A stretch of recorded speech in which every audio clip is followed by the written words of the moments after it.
Okay, well, everybody, thank you so much for joining us for Tradition Talks from the Association for Cultural Equity. Really appreciate those of you who are joining us live and those of you, people of the future, who can be watching us on our YouTube channel. We're really thrilled tonight to be joined by Hubert Taylor and Cyrus Moussavi, who are co-directors of the film Somebody's Gone, which is produced by Brittany Nugent. It's about the life and music of the gospel singer and pianist Brother Theotis Taylor. So before introducing Cyrus and Hubert, just a word about the Association for Cultural Equity, or ACE. Organization was founded 40 years ago by the renowned ethnomusicologist and folklorist Alan Lomax. And among the many things that we do, we're the digital steward of his and his father, John A. Lomax's nearly century of field recordings of traditional music from around the world. And we're founded on the principle of cultural equity, for which Lomax was a lifelong advocate, and which he described as every person's basic human right to the preservation of and access to their own traditional culture. And towards that end, we work with communities globally to document, preserve, and perpetuate their cultural traditions on their own terms. So if you haven't before, I hope you'll visit our website, culturalequity.org, to learn more and check out some of the resources we have online, like the Global Jukebox, Lomax Digital Archive, and more. So the Tradition Talk series is a platform to present speakers whose work we feel really exemplifies innovation in cultural documentation, which brings us to Hubert and Cyrus, and we are honored to have you both tonight. Thank you so much for joining us. And would you introduce yourselves, and I will hand it on over to you. I'm Hubert Taylor, and that is... I'm Cyrus Moussavi, co-directing with Mr. Taylor on Somebody's Gone. We're really glad to be here with you guys. Definitely. Sarah, do you want us to just kick it off? Yes, that sounds good. Go ahead whenever you're ready. Okay, great. So we can each introduce ourselves, I guess, Hubert, and then we'll go into the film. My name is Cyrus. I'm a filmmaker and music archivist. I'm based in New York. Grew up in Iowa. Family's from Iran, so kind of all over the place. And I've been working on films mostly about music, underground music around the world for the last decade. Music is sort of my entry point to larger social, political, cultural stories. I also run a label called Mississippi Records that does archival reissues of music from different parts of the world, different time periods. That label has been around for over 20 years. I've been running it for the last 5-ish. And so in this project, the label side and the film side have joined forces and become something really unique and exciting. And as part of that, we've also, I've been, had the privilege of making a great new friendship and creative collaboration with Mr. Hubert Taylor, who is joining us here. Yes, I'm Hubert Taylor. I'm co-director on Somebody's Gone, which is about the life and times of Brother Theotis Taylor. Brother Theotis Taylor is my father, was my father. Well, he's still my father, but not present with us right now. And his life basically was full of unique events. And so I've been filming on my own things for a mighty long time. I had a vision to start filming, and every time I try to back out of it, it's another event will come up and remind me of what I'm supposed to be doing. And also, I've written a lot of songs in regards to the events that have happened in my life, and also the stuff I've seen my dad do. So we worked together for a long time. Of course, he was the father and I was the son, and I kind of didn't have a choice because of the era that we came up in. But I learned a lot of moral values, different types of values then. So very different then. At that time, it was a contract when you said that you was going to do something. And everybody followed through. But now you have to have stuff written on paper. And then you have to have lawyers to make sure the words are right and all that. So just a different era. But my point is, it's been a wonderful journey, and it is still a journey. I'm in a very deep educational mode right now, trying to weather my way through the things that that I should do, things that I shouldn't do. I'm pretty hard on myself, but for the most part, I am in a learning mode, and this is great. I'm so happy to be a part of this interview that we're having today. So thank you for having me. Yeah, it's great to be here. I should mention up front that the Association for Cultural Equity, Kiki, Sarah, Nathan, everyone at this organization has been extremely supportive of this project from an early stage. It means a lot to us because, I grew up listening to Alan Lomax's work, and it was a major inspiration for a lot of what I've done. And Hubert has been working on this film, like he said, since the late 70s. And it's only relatively recently, since 2020, that we have begun. Well, we met in 2018, but since we've really begun working on this film together. So I know that I admire Hubert greatly as a filmmaker and as a creative spirit who's maintained the faith in this project for so long. It's really hard to do, as so many of you probably know. It's easy to get discouraged, and I'm just very grateful that Hubert's held on for so long. So before we go too far into it, I think we can tell you a little bit more about Brother Theotis Taylor. We can tell you a little bit more about our relationship, and then we can get more into the film. I have a little PowerPoint for you good people. Let me see how to share this. Okay. So can you all see my screen? Hubert, that Looks good. Yeah, looks sure does, good. right? Okay, so this is Brother Theotis Taylor. Here he is. I believe he's 90 years old. This is 2018, when we first met Brother Theotis Taylor at the church that he built outside of the small town of Fitzgerald in South Georgia, about 3 hours south of Atlanta. This is where Hubert currently lives and is where the Taylor family has been for many generations. We met Brother Taylor through another great Southern artist named Lonnie Holly, a visual artist, sculptor, musician, painter from Birmingham, lives currently in Atlanta. We were making a film together, and we were filming in the Okefenokee Swamp. And one morning, we were driving back from the swamp to Atlanta, and Lonnie said, "Hey, do you guys want to meet a 90-year-old gospel piano player?" We said, "Yes, of course." And we made a pit stop basically on the road. And it was the middle of July, I think, Hubert. It was a hot Yeah, time. I, Yes. Brittany, our producer, got taken out by the heat stroke, I think. It was an intense day, but very soon after arriving there, we realized that this was a very special place. It was a very spiritually charged place. And Lonnie is an improvisational artist. He never plays the same song twice. He said, once I've played it once, why would I do it again? But he was inspired to sing this song that we were making a video and a film about for Brother Taylor.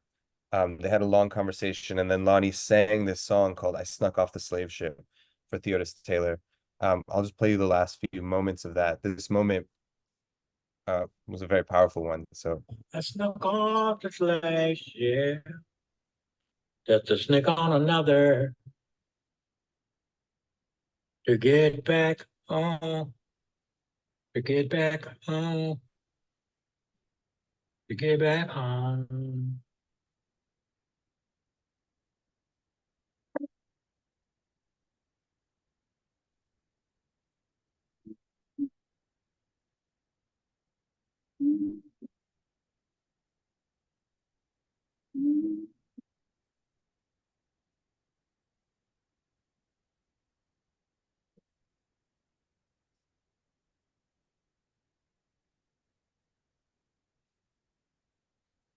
So this was a documentary moment, but it felt like an elevated scene from a film. It felt like a transfer of knowledge between generations. Brother Taylor hearing Lonnie's lyrics and responding in a way that the two of them understood. And this moment that happened completely by accident ended up becoming the final scene in the film "I Snuck Off the Slave Ship" that Lonnie and I co-directed.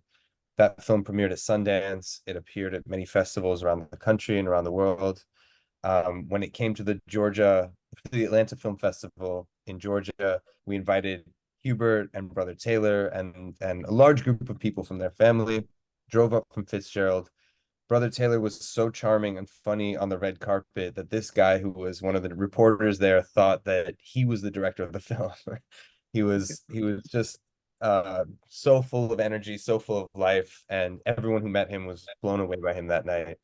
Um, this is also sort of the beginnings of Hubert and my relationship. We had met that first day when we were filming. I was very surprised when Hubert had suggestions for our film crew, like, hey, if you move this light over here, it's gonna land a little bit better if you do this. And I gotta say, like, we do a lot of filming in different places, and it's rare that someone has an eye like that and steps in with it. So we immediately kind of clocked each other, and I think Hubert, you shared a little bit about what you were doing, but you kept it close, and we can talk about that later, about sort of your process of opening this project up.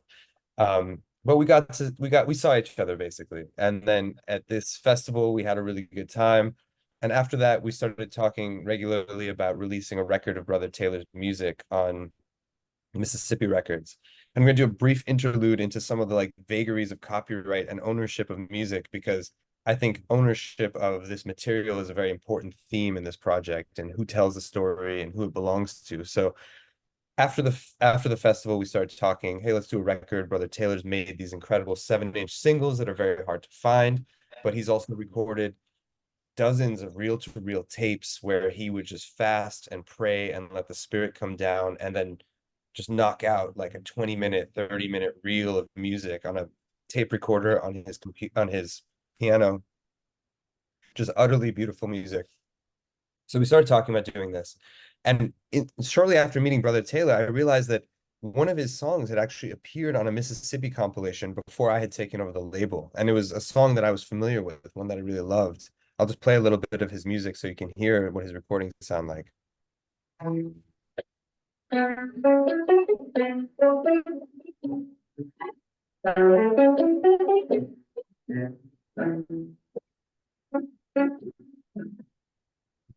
Somebody gone. Somebody gone. Somebody gone. Somebody gone. Look around. Somebody gone. All right, so I'm sorry to cut that song off. It's one of the most beautiful songs. Somebody Gone, obviously the inspiration for the title of the film. Basically, back in the day, Brother Taylor had made a series of 7-inch recordings. He had recorded the songs at home. He'd sent them off to a small record label in Savannah called Pitch Records, run by a guy named Wayman Gusman. Gusman had released these songs as 7-inch singles, sent copies back to Brother Taylor. Brother Taylor would sell them when he'd perform in churches, and he traveled all around the region, and he made his money back that way. And then Gusman kind of, maybe Hubert, you can correct me if I'm wrong, but it doesn't seem like there were any contracts or anything involved. It was just kind of like he got to make some records, and then Brother Taylor got some records. Yeah, Dad basically had a thing about contracts. Yeah, he really didn't want any contracts, but he wanted to have a copy of his stuff. He was encouraged basically by a gift that he received from James Allen out of New York to be able to record himself. The question came up, Theotis, have you ever heard yourself sing? No, I never heard myself sing. So he got him a recorder, and a reel to reel, the old timey. And so then he would put his songs together and send them off to Gusman. I always call him Gusman instead of Pitch Records. And then he would have the copies. He would have these 45s printed off, so he would be able to sell them in various places when he would go. And wherever he went, he had something to sell. That was part of his way of reaching out and leaving something with the people. Have something in their hand, and plus it helped pay for his gas, and it kept him close to the spiritual side of being able to witness to people from all over. And his heart of hearts, Dad has always been famous. He always knew that he had what it took. It was solidified by different people coming to him and offering him agreements and contracts to sign on labels and stuff like that. This gentleman on Pitch label, there was no record contract, but because, well, when it came to getting the copies printed, Dad would always pay for that, and then he would get his copies back from him and resell them.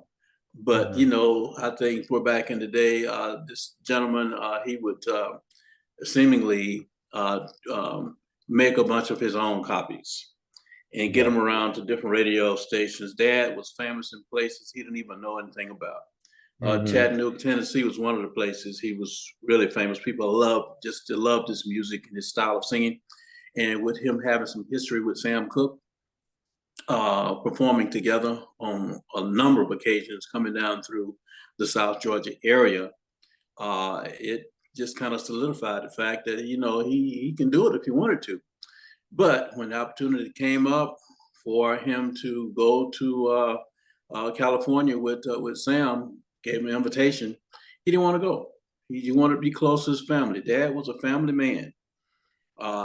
Whatever it took to be with his family, that's what he wanted to do. The record contracts was going to put his life in somebody else's control, and he didn't want anything to do with that. So that's kind of the backdrop on Theotis Taylor's character when it came to record labels and all of this other stuff like that. He just wanted to sing and perform and bless the people who heard his voice and his music.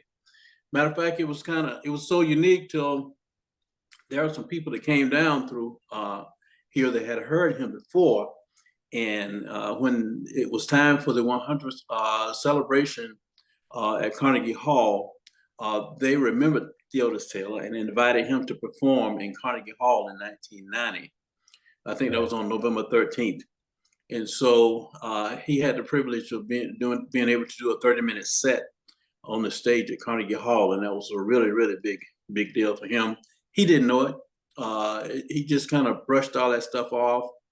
People always been trying to make him famous, but he just really never bought being famous. Because stuff that came with being famous, you know, it just seemed to always have been negative, seemingly, from his perspective. So he didn't want anything to do with that. He was just a family man who loved God, and when he sang, he wanted to bless people.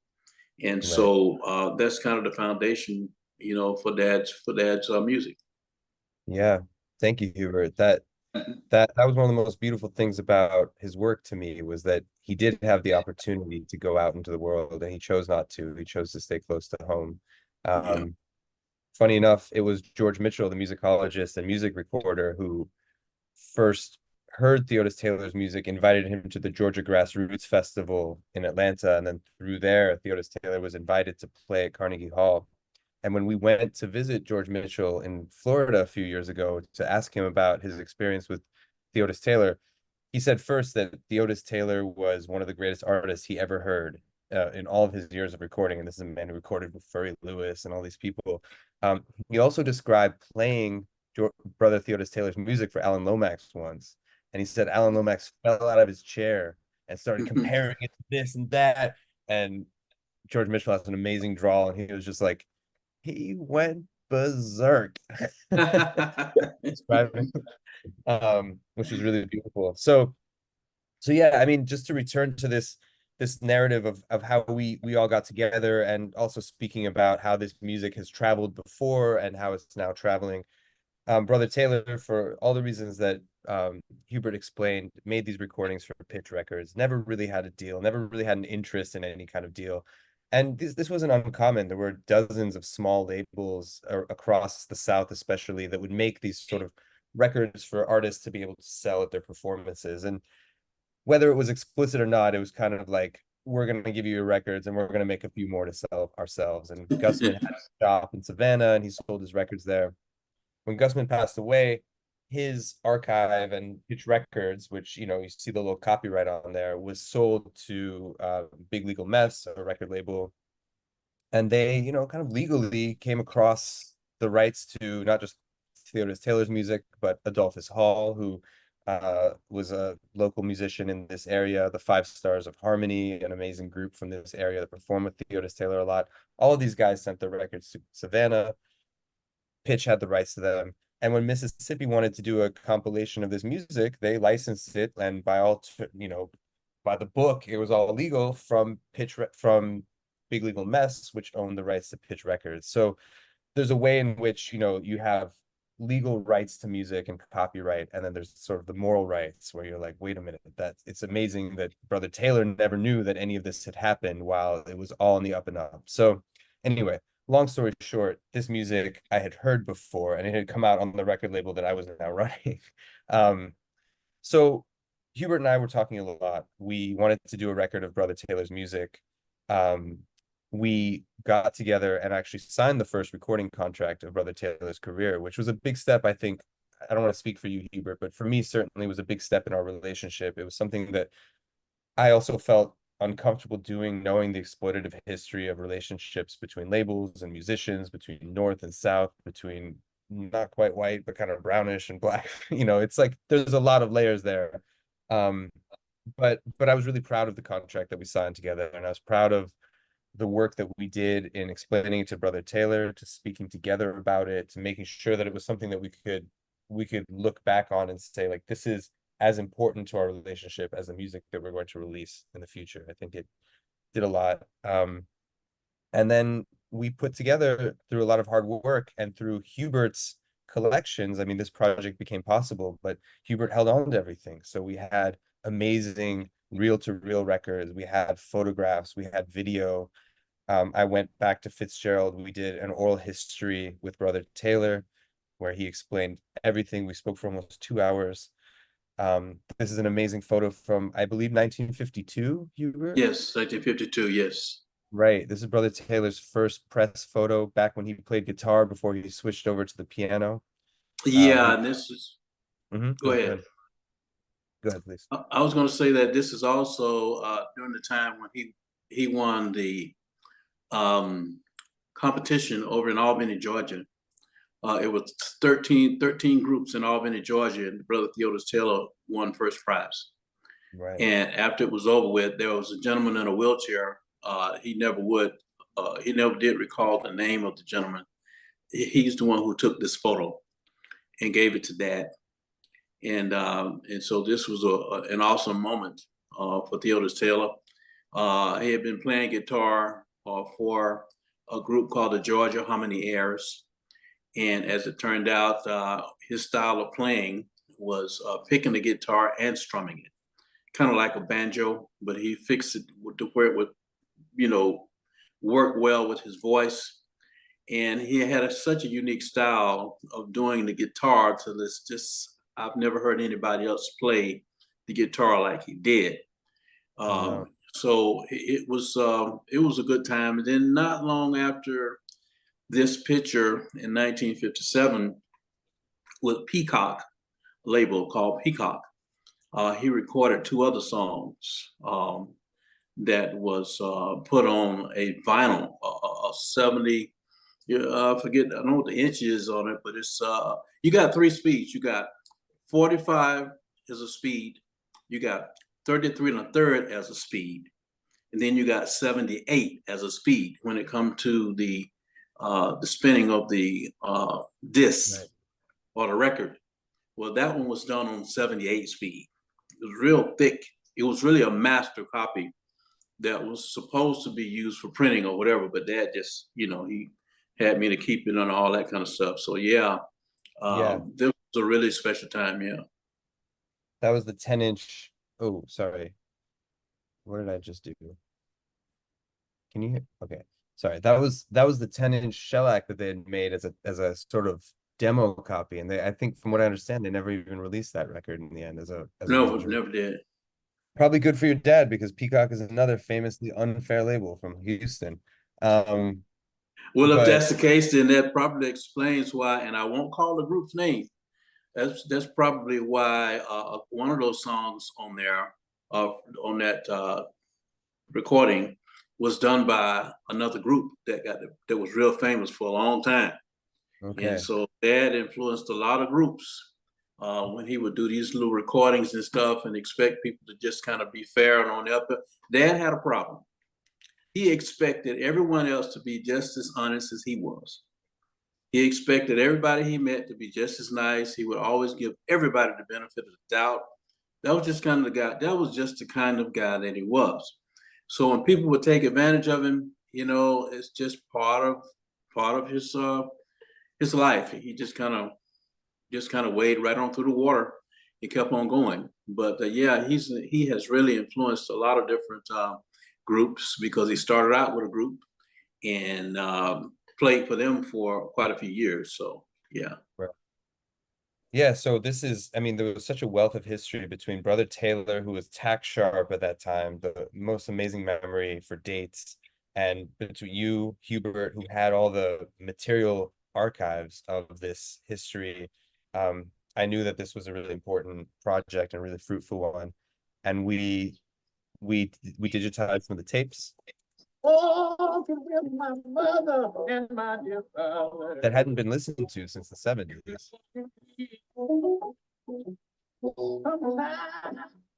And we released this record on Mississippi that did really well. It got reviews everywhere. It showed up in The Guardian in London, and I know that that was a big deal for Brother Taylor. He was so excited about this article, right, Hubert? Yeah, one of the main things, I'm talking to you guys on the telephone, so I can't see all the people that are on here right now.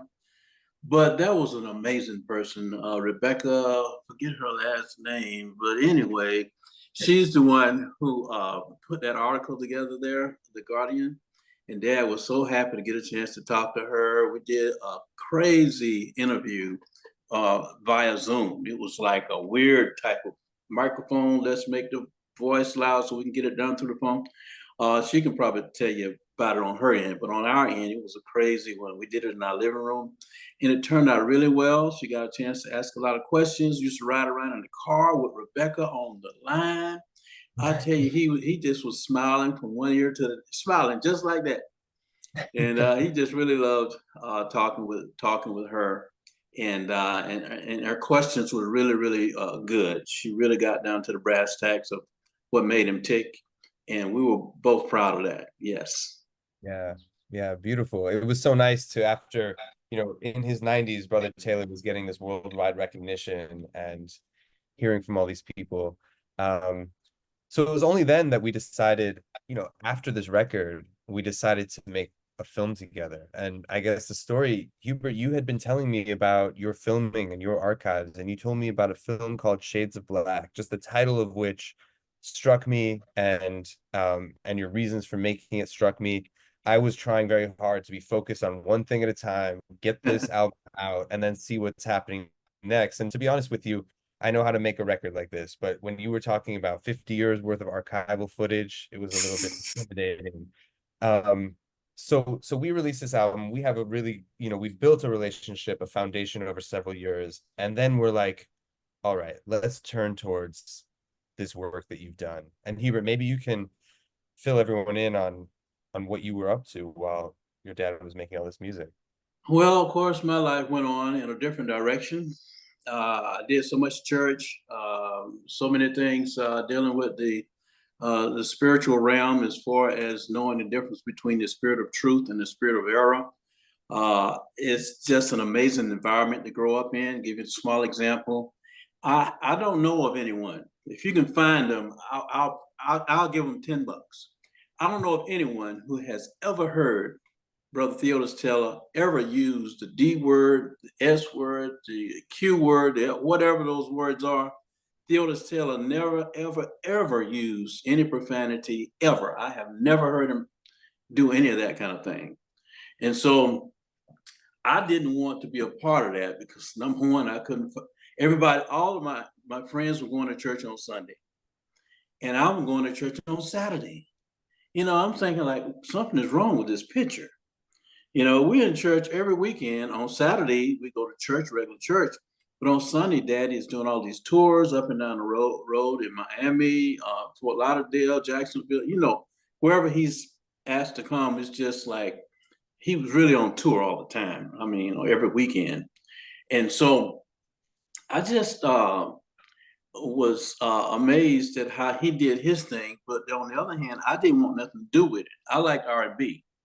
I always thought that the people who was doing that type of music had the best recording equipment. They had the best sound equipment. I'm coming up under the direction, musically learning, Earth, Wind and Fire, Maurice White, Smokey Robinson, Marvin Gaye, all these people, and I'm practicing how to sing just like them. You know what I mean? I was doing pretty good, and so I was like not interested in the gospel side or the spiritual side. So I had a situation happen to me on the ship, and Agent Orange type situation. Just to tell a little bit about that. And I was inspired by these visions I had, twofold. I had a visions that had the secular side of life, and a vision that had the spiritual side of life. So I just started filming everything. I just felt like I just really had to do that. It was my calling. So I still have a lot to offer when it comes to the spiritual side of the filmmaking that I've done. I see things in two parts. It's just it's different, well, for me. But for the most part, I am so happy that I was inspired to do this. I started filming everything, taking pictures, did all of his anniversaries, a whole lot of stuff. Whereas long before then, I didn't want anything to do with it. But I just felt like I just had to get this stuff on tape. We even invested. Well, he and I both invested in a camera, and start captioning stuff. And then I got my recording studio, working with my little cassette recording studio, where you take a regular tiny little cassette and this machine by Yamaha called MT44. It takes it and convert it from a 2-track to a 4-track. And so that's where and my first real keyboard was a Poly 61M by Korg, and that's where a lot of my sounds and everything came from. So I really got into that, doing my own recording. I think Gusman came and visited me once, and he was trying to get me to sign a contract going with him. I didn't want to hurt his feelings, but I, had some memories of how he did Dad's music. So I didn't want any part of that. So I just been making songs and singing my way out of troubles. I'm the kind of guy that sings myself out of all kind of strange problems. And you have to listen to my music and the words of my music to know what I'm talking about. But these are real serious problems, and the good Lord blessed me with a way of putting it into songs. So that was mine. So Dad basically was still doing the church stuff, and he was still inspiring people from his music and from his vocal performances and stuff like that. And so we just kind of went in different directions, when it comes to music. So Yeah, yeah. I mean, for me, it was really striking that while you had very different forms of expression, you were both driven by these spiritual encounters, by visions that were driving you to make the work that you were doing. From my side, when we met and Hubert, you started telling me about your archive, you started telling me about hundreds of hours of footage shot of your dad, amazing, but also of these other artists in the region, and then also of daily life that as you knew it, of like church services, barbecues, birthday parties, funerals. It was a massive archive of life in this small town in South Georgia and the surrounding areas, told by a member of the community. And it was footage that other people had not really shot. You said in one of our first meetings that this was sort of intentionally the opposite of the way you saw Black life portrayed on like TV and films and stuff at this time. And that really struck me as both like visionary in its artistic side, but also extremely important from a political, cultural, historical side. You know, not many people were doing this. Not many people had access to the equipment. Not many people had access to all that film it took to do all this. And even yeah, if they did, they didn't have the ability to preserve it for all these years. You know, you were able to keep it safe. You were able to hold on to it. Um, it's just a really remarkable body of work, both musically and visually, that you've put together. And when we started talking, I was like, listen, man, we're talking tens of thousands of dollars to even see what's on these tapes. I mean, they were in bags full of VHS tapes and pneumatic tapes and every kind of material, film. And but it's something about the project kept speaking to both of us. We continued our collaboration and conversations.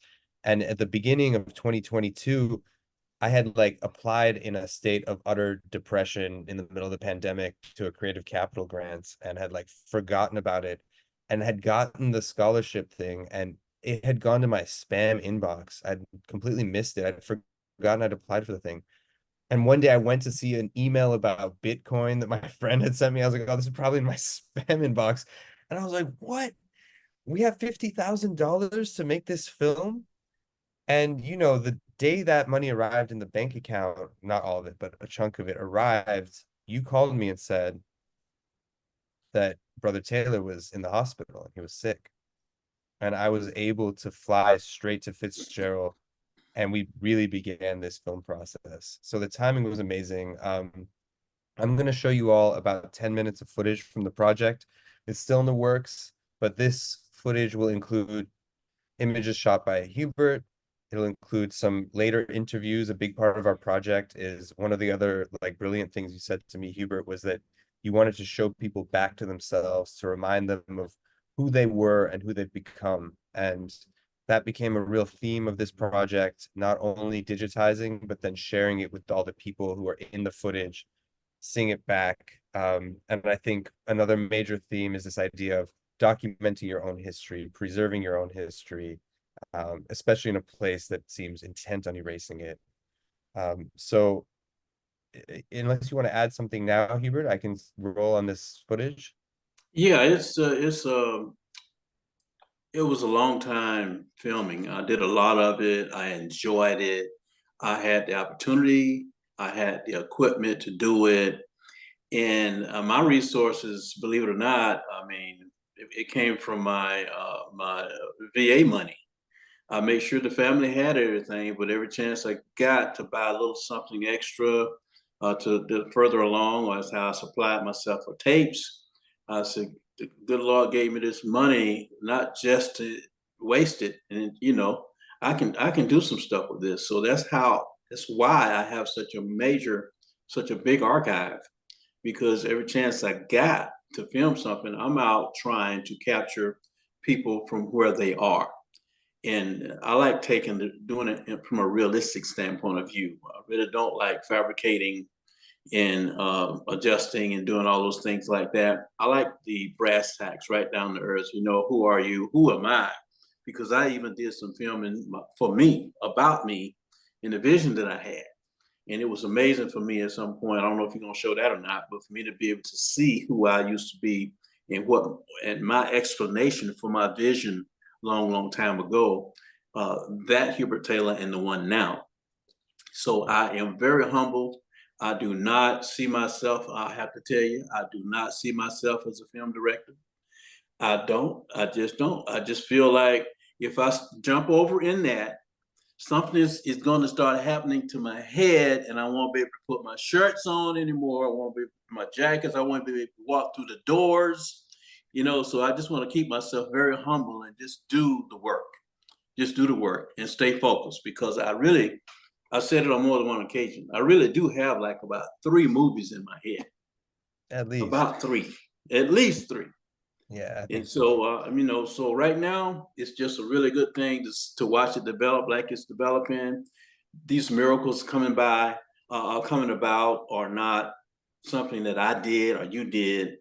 Somebody else did that. About the $50,000. Now, how else would that situation happen like that unless somebody else, you know what I'm saying, was in charge and really wanted this to happen before Brother Theotis passed away? And for him to be able to see his work and be able to talk with us and share things and remember things that only he knew. And up until the last moment, Dad's mind was just as sharp as a tack. You know, he still had his one major meal a day in the evening, but in the mornings and during the day, it was very light. Things like, I don't know, raisins, you know. Dad, we just eating raisins, you know, drinking plenty of water and eating raisins and little light things like that. But in the evening, he would eat, like really eat, you know. But yeah, his lifestyle basically allowed his mind basically to be able to recall a lot of things that we needed him to recall. So yeah, that was a good thing. Yeah. Yeah, a lot we can learn from him, including diet and exercise. All right, I'm gonna roll on this clip. And if it's lagging for you all or it's not playing, just send us some messages and I'll try to do something about it. But I'll go off camera and play this now.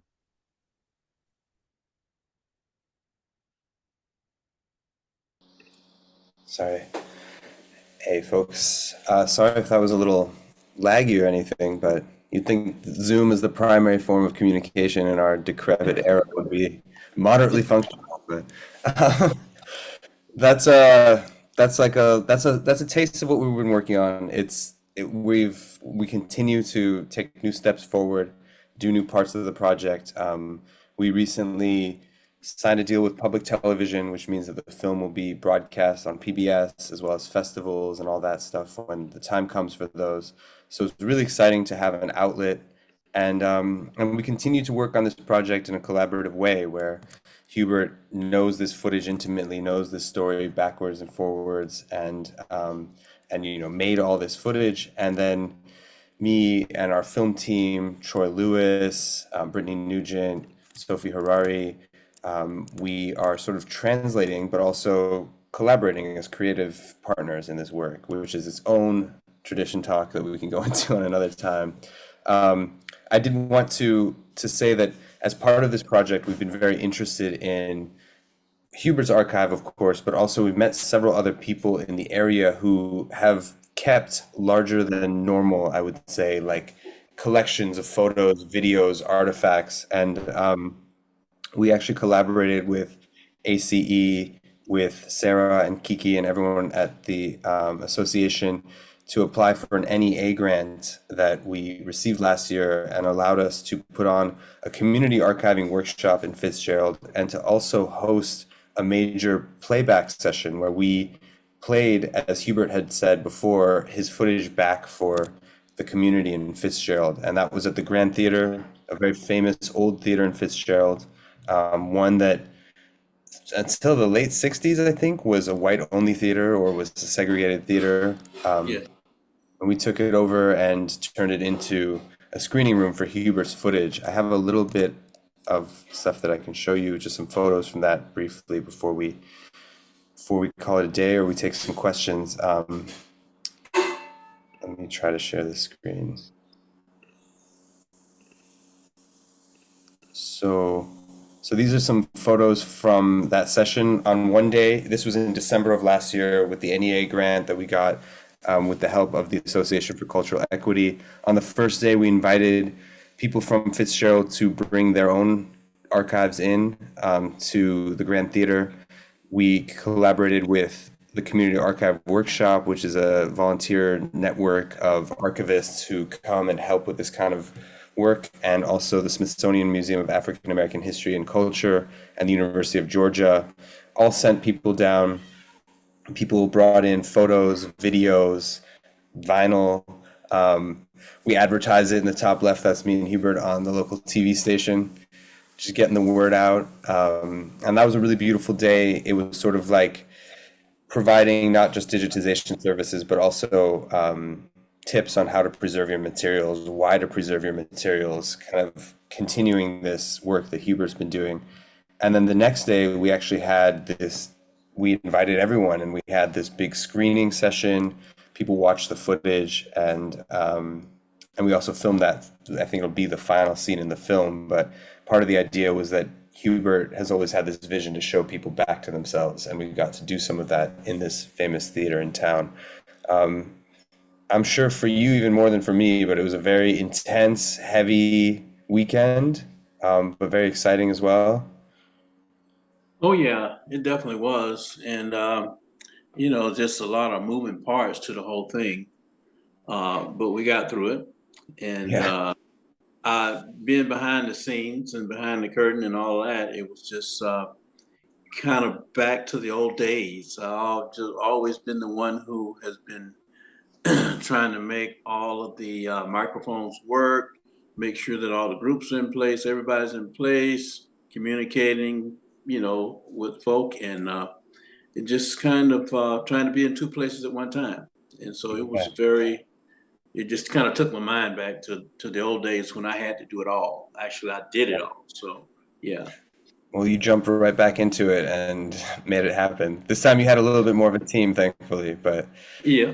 yeah. Well, we took a lot of time, folks. Whenever me and Hubert start talking about this, it's just, it could go on forever. So I know that we had an hour scheduled. Sarah, if there's anything or anyone wants to ask, we're happy to do that. Or if anything's still unclear about the project, but in general, it's a long-term collaborative film project and archival project, one that we hope will not just end in a film, but will end in the Pictures of You Museum in Fitzgerald, in a storefront that Hubert owns in town that will host parts of his archive, parts of other archives. We're still looking for collaborators on that front, and sort of like reimagining what it can mean to have an archive, who owns it, and who decides where it shows up and how it's displayed. So that's what we have for you right now. Stop sharing. And yeah, thank you so much. Yes, thank you. Thank you both so much. This has just really been wonderful. I did want to ask, this is a question that I know both of you think about a lot, and one that I think about a lot as well. Hubert, clearly this archive is absolutely extraordinary, both because you as a committed documentarian for so many years have been, creating it, and also because of the, the cultural and historical importance of the material itself. But I think on a much smaller scale, a lot of families have usually one person, maybe in a particular generation, who is their family's historian, or the one person who's sort of, as they were growing up, sort of tuned into the older people's stories, or has the box of photos that's been passed down. Both of you, what is your advice for people who, um, on that scale, just on that smaller scale of family history and local history, for people who are that figure in their family, what should they do? What should they keep in mind? Well, I would say many times younger people, when they're coming up, they live in the present Mhm. and they think about things that benefit them at the moment. And they don't have the wherewithal to really invest in looking down the road. So then you have these habits where people will go through the house and do something called clean up. And when they start cleaning up, they're thinking about the present, they're making room for now. But the stuff that you're taking and you're throwing away is irreplaceable. It cannot be replaced. Certain photos, certain soundtracks, and stuff like that that gets misplaced or messed up or not taken care of, and it goes away. Then you stuck with trying to explain to people how it was, when it is better to have proof of how it was. So my approach was to have the proof. So if I told you that there was a movie that was playing in South Georgia, in a little town called Ashburn, Georgia, that this movie had a scene in it by a black man and a white woman, whatever, and this movie was called Superfly. There were some people in the area got so upset about it till after it played the next day, the theater mysteriously got burned down. And so my wife was, and her nieces were coming from looking at the wreckage or the burn site, and that's where I first met her at. But that type of history, unless you was on the site, on the scene, you got to have proof. You have to have more than one person to collaborate with you and say, yes, this did happen. No, that did not happen. But the little pictures and the things that are around the house, little things that don't mean much to you, will mean something to your children if you have any, or another family member that wants to pick up, holding on to, archival material or whatever, artifacts and things like that. So I encourage people not to be selfish and think about themselves in the present. Think about what this means to somebody else. So here I am sitting on a pile of archival material in various forms that you can't even imagine until you actually see it with your own eyeballs. And so I feel like my life has started over at age 70. I'm 71 now, but age 70, I was in the hospital and yada, yada, yada, bad things happened. And my life started over because now I have an opportunity to be around, to see the stuff developed, and to be able to answer the questions as to why this happened, why that happened, how this happened, how that happened. You don't always get the opportunity to do that. So it's better to hold on to certain things, and people are going to call you, what do they call people? Hoarders? I think that's a name that I carry. Somebody around my house calls me a hoarder, some other name or something, junk. They say my stuff is junk. So the first thing they want to do is go through the house and get rid of the junk. Well, the junk is really an investment. I have invested my time and energy in holding on to this stuff. So now here we are. I'm talking to some very smart people, and you're one of them. But folk who I have never met and want to do something to support this idea. And I'm just privileged to be here and to be a part of this. I can tell you that God has blessed me with a wonderful team. Yeah, I make my team upset all the time because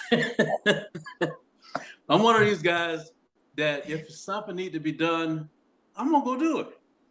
I'm not used to getting other people's permission to go do something good for a project that we're all working on. You know what I'm saying? So I have to make some adjustments to keep other people from wanting to do bad things to me. But for the most part, it is important to hold on to things that you don't think of value. Daddy let things go through his fingers. Oh man, he had some of the nicest old cars. Somebody come along and want to buy it. His cousins want to buy it. Just almost give it away. And I'm thinking like, oh my goodness, Daddy, what are you? Well, I want me something new, or whatever. But yeah, be more mindful of what you have and how to take care of it and how to be in a position to pass it on to somebody else. And I'll be quiet and let somebody else talk. I think that was great, and you're the person to answer that question, really. But yeah, I feel really lucky that we have a weekly call on Fridays where the whole film team gets together with Hubert, and we've spent the week wrapped up in his archive, and everyone gets to ask their questions, and you remember everything so beautifully, and it's such a privilege and a pleasure to be able to have those conversations. We also work with Zakia Collier is one of our co-producers. She's an incredible archivist, memory worker. She writes about how there's ways that background and race color memory work. And she says, blackness colors memory work and documentary practices. Family collecting is coded as hoarding. Refusing fixed materials is not read as a legitimate form of preservation. Dominant modes of archiving and archival research are resistant to this dispersion of Black material culture, allowing Black lives to be deemed disordered and illegible.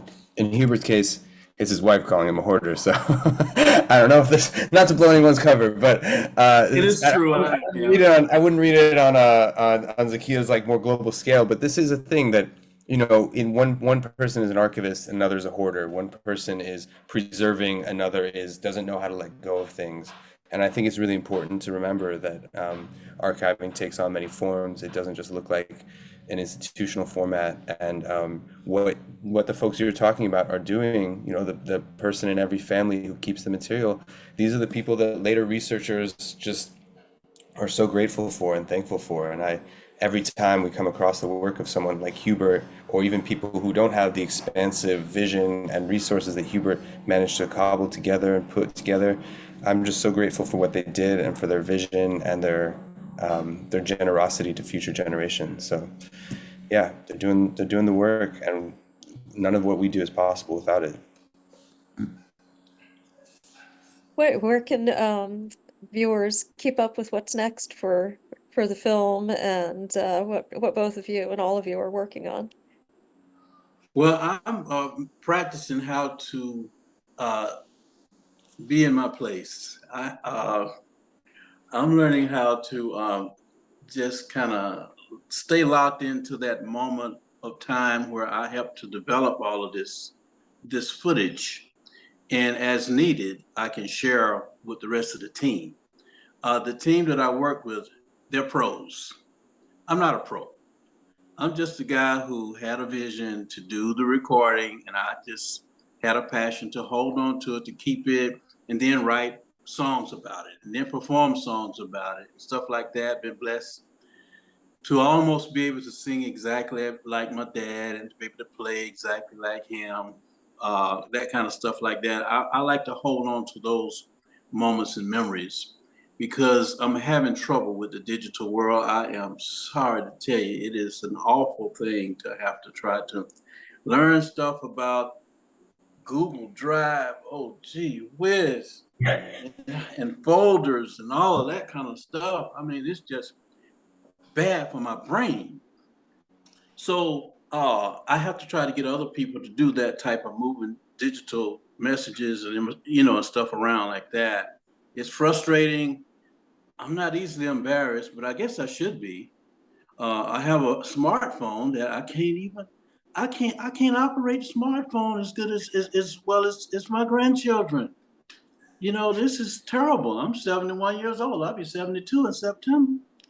And it's just good to have people who know what they're doing. And Cyrus is really he's one of them. He's real special. And when I run into a real problem, I'll call him, but I'm probably gonna try my way first.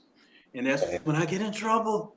I'm gonna call somebody. Oh my goodness, why am I talking to Rebecca about this? I guess I should be talking to somebody else. But for the most part, though, yes, the digital world has been giving me a hard time. It's frustrating. I have to make myself slow down. It requires a lot of crazy patience. So I stay locked into my own little world here with stuff. And I done lost what your question was. Oh my goodness, what did you say? I got it. I would say, first of all, Hubert, you're doing an amazing job with all this digital stuff. All of us are confused and frustrated, and you have been picking it up so fast. I'm always very impressed by your technological mastery and prowess. And you call me less than my folks do about this stuff. So, but I will say that we have we'll update through Mississippi Records, and I'm on Instagram, and we'll be, I think through PBS and ITVS, they'll be sharing about the film. So those are good ways to keep up with what we're up to. And yeah, hopefully we'll have a film done at the end of this year and in festivals next year and on TV in 2025. So we'll keep you all. And just to finish up on that, a regular telephone call, a number, somebody give me a number, call me on the phone. I like to talk to people. The texting and stuff, man, is just where everybody's at, but I'm on a regular phone, you know what I'm saying? So you have to call me. Anybody want my number? I'll give it to you right now. Put it in the chat, yeah. Hey, I can't even do that, man. Oh. I'm on the phone, I can't do that. Even if I had a computer, I couldn't do it. I don't know how to do that. Well, anyway, we'll figure it out. You're not alone in that, I can tell you that. Okay. Well, it has been both an honor and a treat to have you both as part of this series, and thank you so much. And thanks to everybody who's been watching. Well, I sure wish I could give everybody a hug all at once, but I can't do it. And I want to say hello to everybody who I never met before. I love you. I've never met you, but I love you. And if I could hug you, I would. So let's just pretend I just gave everybody a big old hug. Is that all right? That's great. All right. And thank you, Sarah. Thank you, Kiki. Thank you, everyone at the Association for Cultural Equity, for your support for this project from an early stage. It means a lot to us, and it's kept us going. So, yeah. Thank you for what we're thrilled. Thank you so much. Take care. Bye. Bye-bye. Thank you. Bye-bye.